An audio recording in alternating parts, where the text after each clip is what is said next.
Welcome to the Photoshop training channel. I have another awesome tutorial for you guys today. It's a baseball jersey inspired effect. And this effect was requested by one of our followers.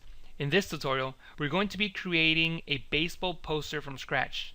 And I'll be showing you how you can create the texture found in the background and within the text. I will also show you how to create the stitching effect by using a custom brush. So, let's get started. Let's start out by creating a new document. So I'm going to press Control N on my keyboard. That's Command N on the Mac. Then I'm going to set my width to 1280, my height to 720, change my color mode to RGB, and my background contents I'm going to set it to transparent. Then press OK. Now before we go any further, we got to create some guides that are going to help us place the number and the name of our jersey. So the first guide we're going to create is a guide to divide everything in the center. And right now this is set to percentage. So 50 will always be the center, both horizontally and vertically. So I'm going to create my first guide to split the document down the middle. And you'll notice that that snaps right at 50%. I'm going to change this into pixels. And the next guide I'm going to create, it's going to be 50 pixels tall, which is going to be the margin on top. And I can take that same marquee and snap it down at the bottom and create another guide to create the 50 pixels margin at the bottom. And by the way, if you don't see the rulers, you can press Control R or Command R on the Mac to show and hide the rulers. Now let's create the space where we're going to have the number. So from the guide down here at the bottom, I'm going to create a selection that's 415 pixels high. And by the way, you might not have Photoshop CS6, so you won't be able to use the selection to show you the number. In Photoshop CS6, you have that visual aid that tells you how wide and high the selection is. But anyway, so this is 415 pixels high, and I'm going to bring that down. So we're going to have the number in this space and the name in this space here. And that's just going to help us place it better. So now that we've created our guides, let's move on into creating the background. So we're going to go into the adjustment layer icon and create a solid color. I already have a blue predetermined for this, and I'm going to give you the number for that. That's 0A356F. Press OK when you're done, and you can rename this layer background. But in reality, this is the texture to our jersey, but that's okay. Background's a good name. And I'm going to go ahead and delete the layer mask since we don't really need it, and it makes things a little cleaner. It's not really necessary. I just like doing it. I'm going to go ahead and double click on the layer to open up the layer style window, and we're going to add a pattern overlay. And the pattern that I'm going to use is this one here titled Woven Wide. And by the way, if you don't see these patterns, just go into the flyout menu and select patterns, and you should get the patterns you see here. And the blending mode for this pattern, I'm going to set to soft light, and the opacity is going to be 15%. And I'm going to change the scale of this all the way down to 5%. So you can barely see it, and actually in this, from this view, you can't really see it. So I'm going to press OK, and I'm going to zoom in so you can see the pattern we've created. So there you go. It looks a lot like the pattern you'll see on a modern jersey. So I'm going to go ahead and zoom out, and it's time to bring in our text. So I'm going to press T on the keyboard for the type tool, and I'm going to type in the number 48. I'm going to press Control Enter to accept the changes, press Control T to transform, and fit this number right in the area that we created for it, right in between those guides. And by the way, I'm using a font called Jersey M54. You can download it from thefont.com, and you can just search for this font and then click on download. So by the way, I'm going to have this link on my website, photoshoptrainingchannel.com. If you're not there already, go there, find this tutorial, and you can find a direct link to this font so you can download it. Anyway, so this is the font that I'm using. Now that I have my text right where I want it, I'm actually inside the text layer. So to get out of it, I'm going to press Control Enter. That's Command Return on the Mac. And we're going to add some layer styles to this layer. So I'm going to double click on the layer, and I'm going to move this to the side so we can see the number just a little bit better. And we're going to add a color overlay. And the color we want for this is BB 0101, which is this dark red here, and press OK. Then we're going to add a stroke, and this is going to be a white stroke. Press OK. And we're going to make this into a 8-pixel stroke, but we're going to change the position to center. And that's going to give 4 pixels inside of the layer and 4 pixels outside of the layer. Then we're going to change the fill type into gradient. So we have a gradient, but we're going to change the style to shape burst. So the gradient follows the shape. So as you can see, the dark is always in the outside and the light is always in the inside. So we're going to adjust how the gradient looks. We're going to add another black swatch to this. So you can create a swatch just by double clicking on it and then double clicking on it again to select the color. I'm just going to click and drag this one out to delete it. And the white is at 50%, which it's right in the center of the gradient. So it creates this beveling effect around the stroke. Now I don't want to leave these at black since they're a little too strong. So what I'm going to do is I'm going to double click on the swatches and change the brightness to 75%. And I'll do the same thing for the other one. Then I'll press OK. So now it's a much more subtle effect, which is what we're going for. And then press OK. Now we're going to add an inner glow. And this glow is going to actually be a shadow. So we're going to change the color to black. And we're going to change the blending mode to normal. We're then going to increase the size of this to 10 pixels. And you can kind of see the glow coming out of there. And we're going to change the choke to 50%.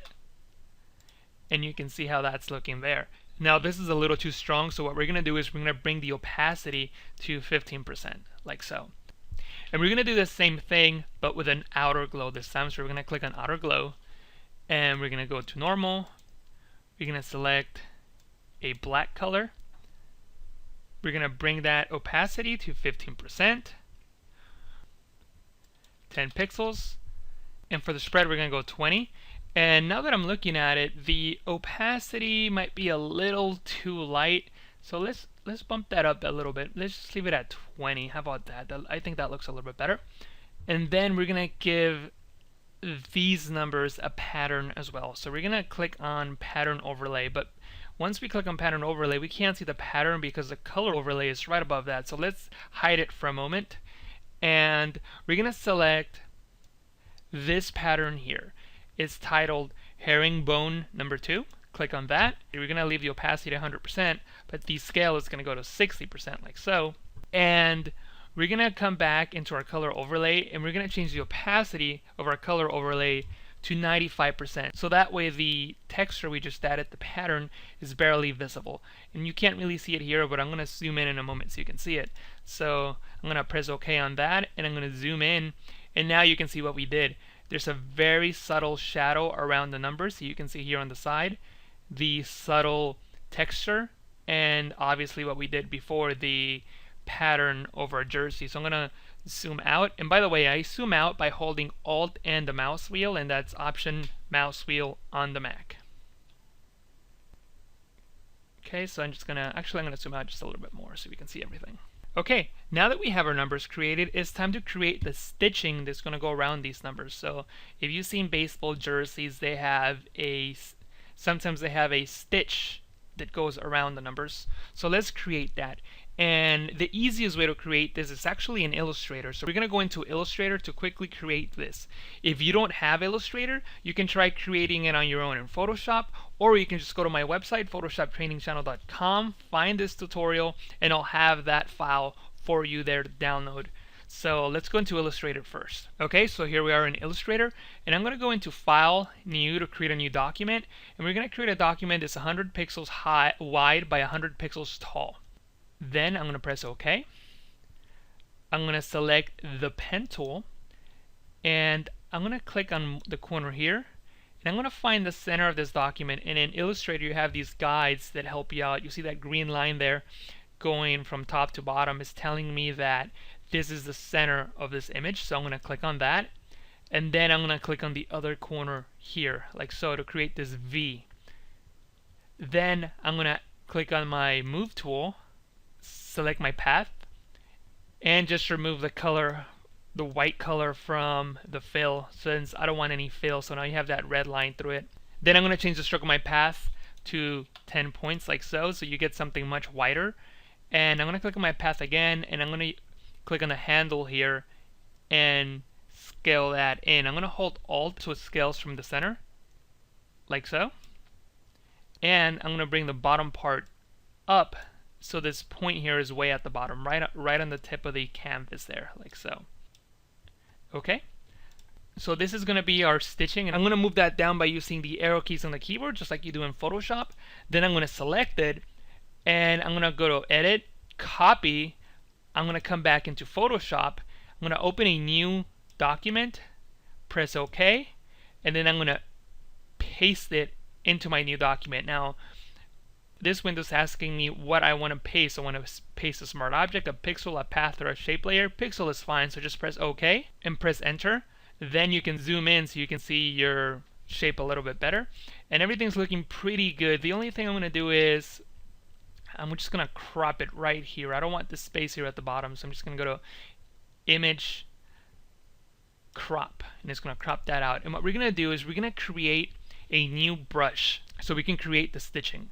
So then, now that we have this, we can go into Edit, Define Brush Preset, and we're just going to call this preset Stitching.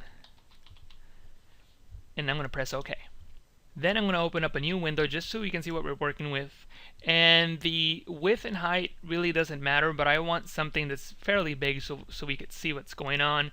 I'm going to change the background color to white, press OK. And I'm going to select the brush tool, and I'm going to find the preset we just created, and it should be way at the bottom here in the corner. And if you hover over it, you'll see the name, and it's called Stitching, which is exactly what we wanted. And if we start painting, you kind of see what we got, but it's not exactly what we were looking for. So we're going to go into the brush panel, and we're going to change the brush tip shape. And we're going to change the spacing first. So spacing, we're going to set to something like 82. We'll see how that looks. And that looks pretty good. So if I were to come back into my canvas and draw, you will see that the stitching is looking pretty good. Now the problem with that is if I go up and down, the stitching doesn't follow, so it's not looking too good. I'm going to undo those changes. And I'm going to go into Shape Dynamics and turn that on. And I'm not going to change any of the defaults, but I do have to make sure that the control for the angle jitter is set to direction. So now, every time I paint with this brush, the stitching follows, and this is more of what we want. So let's test this out and see how this is going to work on a shape. So I'm going to create a shape, and this is again just to test that out. And I'm just going to select any one of these shapes. It really doesn't matter. So we can select the heart, for example, and we have our heart. And by the way, I'm going to open up the paths panel. We have our paths panel here now. Now we have the work path that we just created. And we're going to struck this with our brush, and as you can see, this is the results, but our brush is a little too big, so why don't we press Ctrl-Alt-Z to undo those changes, and we're going to make the brush a little bit smaller. So let's make that about 30, and you can kind of paint on there and see if that works. That might be a little too big, so let's set it to 20, and 20 seems like it'll do a good job. So I'm just going to undo all those changes, go back into my path, select Stroke Path, select Brush once again, and that looks much better. And this is exactly what we want for the stitching in our jersey. So I'm going to hide this panel for now, and I'm going to close this document since I don't need it. I don't need to save it, so I'm just going to close it, and I'm going to come back into our jersey. So now we got to stroke the numbers using that brush. I'm going to go back into the Layers panel. And what I'm going to do is I'm going to create a new layer, and I'm going to call this layer Stitching. Then I'm going to come back into our text layer, hold Control, that's Command of the Mac, and click to make a selection out of that number. Go back into our Paths panel, and you can do one or two things. You can click on this icon here, which is the Make Work Path from Selection icon, or you can come into the flyout menu here and click on Make Work Path. And the tolerance for this, I'm going to leave it at its lowest possible setting, which is 0.5, and then press OK. And this created a path that follows our selection, in this case the numbers. So I'm going to go back into the Layers panel, make sure that the stitching layer is selected, go back into the paths panel and click on stroke path with brush, press OK, and it creates that path you see there. Now I'm going to zoom in,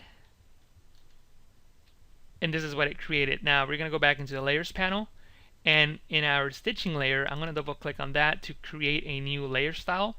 I'm going to set the color overlay to white, and actually an off-white, just right below white, so something like 96% brightness or something like that.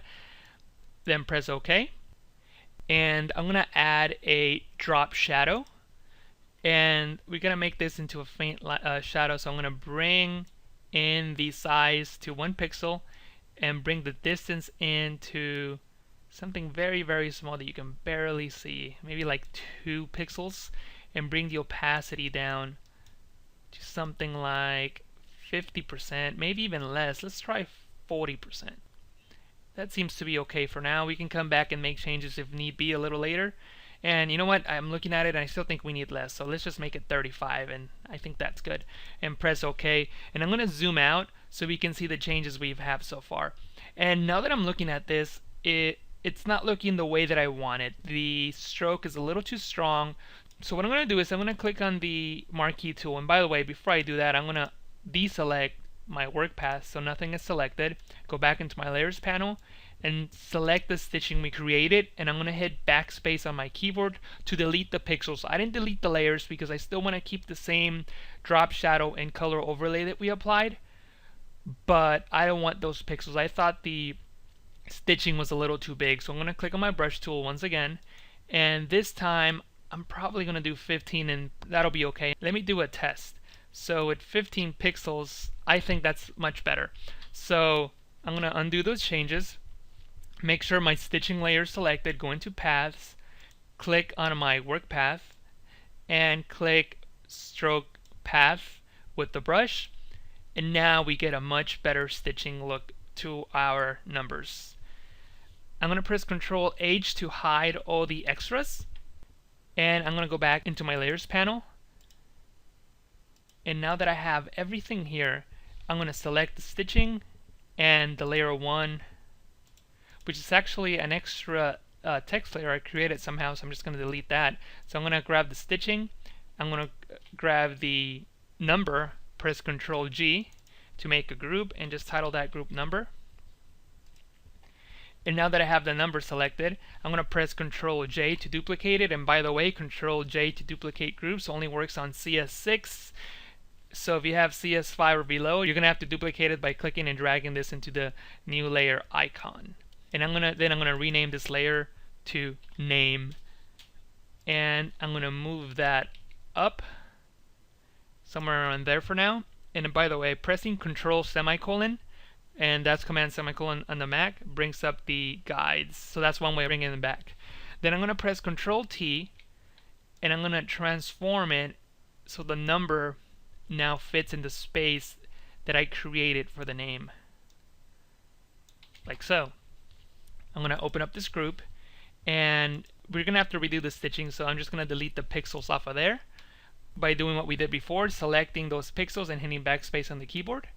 And I'm going to have to adjust the stroke a little bit. So right now it's set to 6 pixels. Let's change that to 6.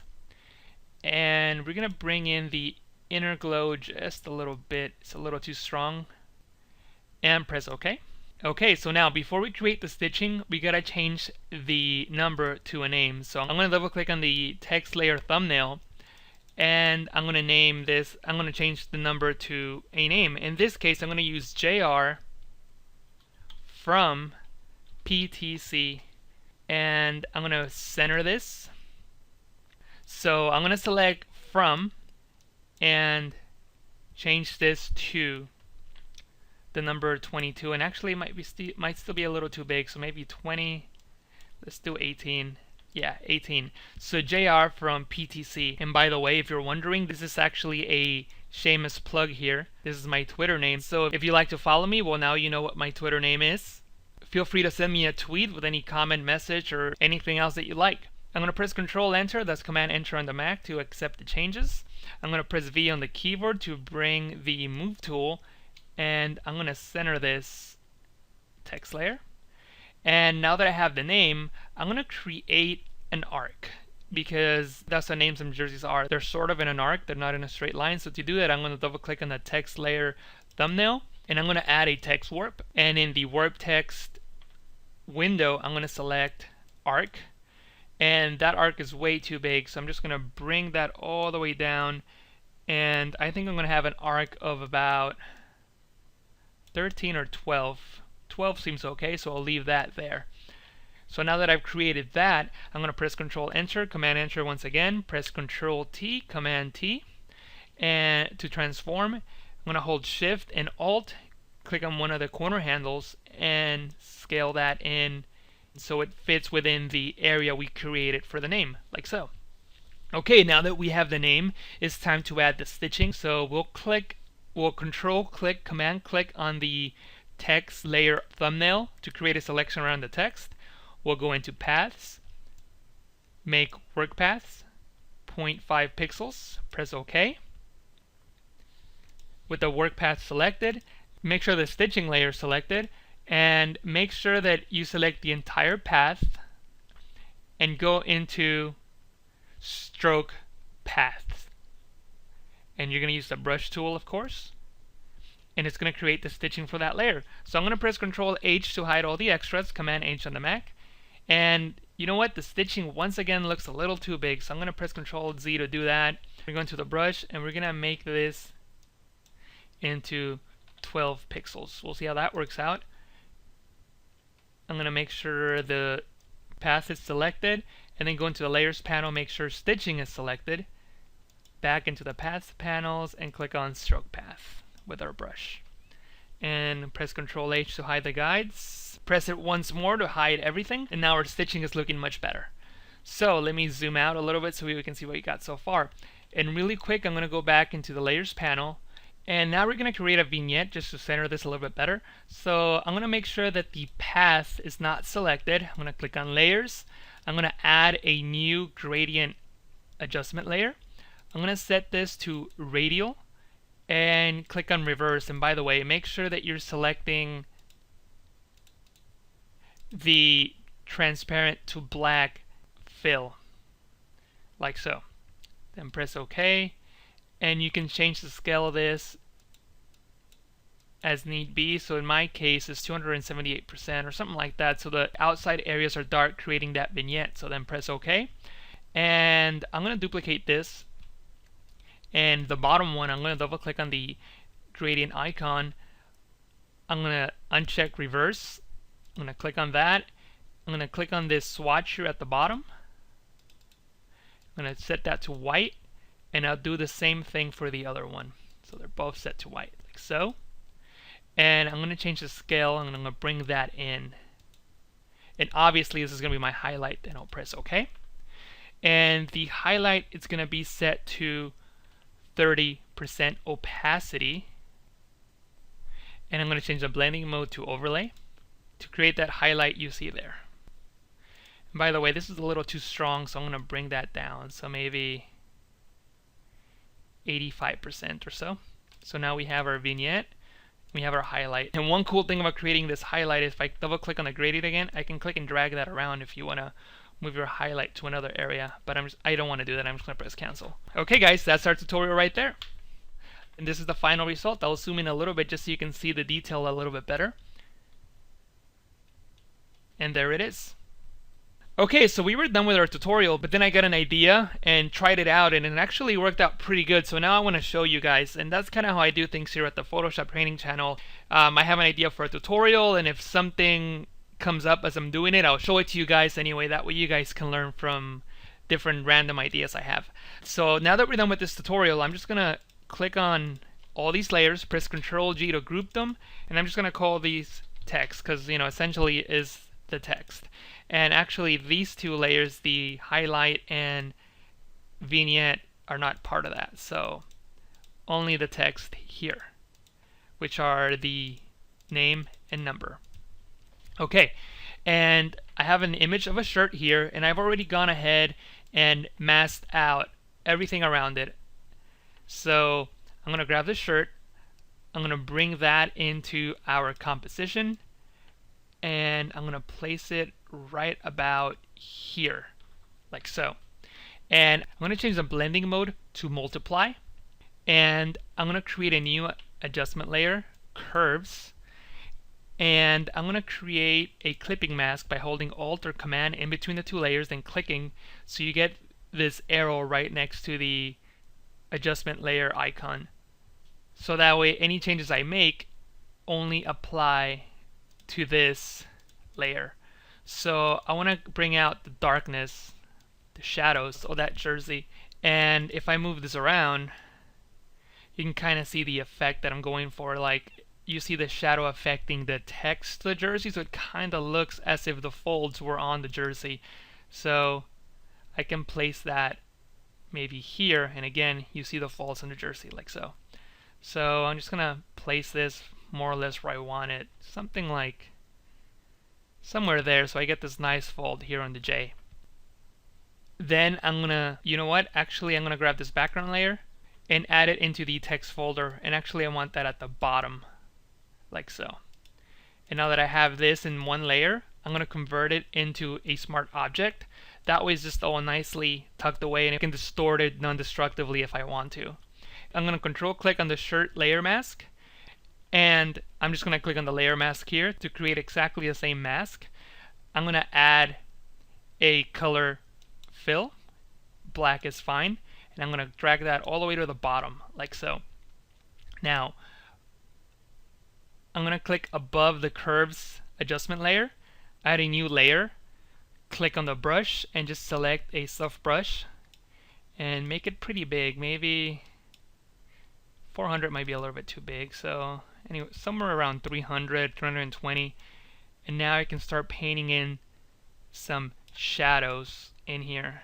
And by the way, if you make a shadow that's really strong like that one, you can always fade it by going into Edit and fade that down to something that you want to work with. So maybe something like that. Okay. And if the shadows are too strong, of course, you can bring the opacity down like that. We took the original name and number and texture and applied it to a jersey, which I think is a much cooler effect than what I originally had in mind. So I hope you enjoyed that little extra tip. I thought about it after I was done with the tutorial, and I figured we would take it one extra step. Well guys, as always, I hope you enjoyed this tutorial. If you have any questions, you can ask them down below. Don't forget to add me on Facebook, follow me on YouTube, and of course follow me on Twitter, JR from PTC. So if you're watching this video and you like the work that I do, then follow me on Twitter, JR from PTC. And of course, go to my website, photoshoptrainingchannel.com, and enter your email address on the sidebar to get access to my subscriber-only tutorials. As always, I hope you learned something from this tutorial. Thank you for watching, and I'll talk to you guys next time.